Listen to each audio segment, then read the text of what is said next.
All right, let's talk about fun carving pumpkins, because we certainly have been doing it this year. We showed you both AJ and mine. We annual tradition of pumpkin carving, doesn't it? This is AJ's, don't they look great? Yeah. Those are mine. They're Those my are family's yours.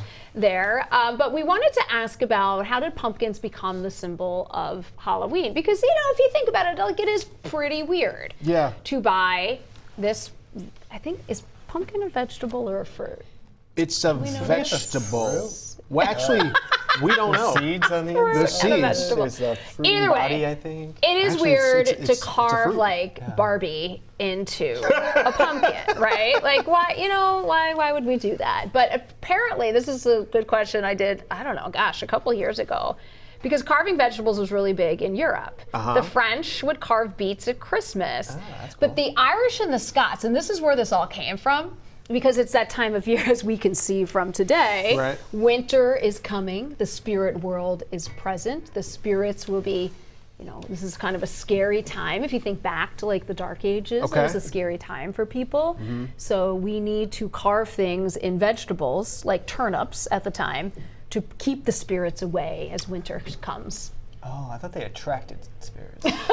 No, because these thought are they were scary like- pumpkins. So- they weren't carving Barbie in the Dark Ages.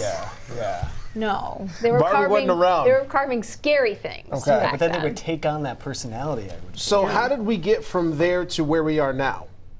Well, when the immigrants came over to the U.S., they carried these traditions with them, but they were smart.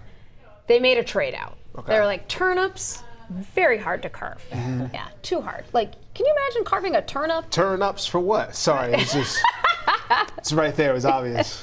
Sorry. No, I can't imagine trying to carve a turnip. Right, so it's much easier to carve a pumpkin. Yeah. And we just have a lot more pumpkins, so they switch it up. They're like, we'll do some pumpkins. Okay. Yeah. So tell us about Stingy Jack? Stingy Jack. Yeah. Jack-o'-lantern. Yeah. Stingy Jack. Stingy Jack was a man who tricked the devil.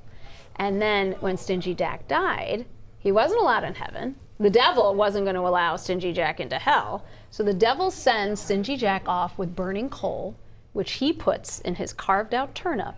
And then his soul has been roaming the earth ever since. What is going on? I do not know anything. Okay, I'm not gonna lie. I'm not gonna lie. You know what? That was hard to follow. As I have explained to you before, I don't actually know if any of this stuff is true.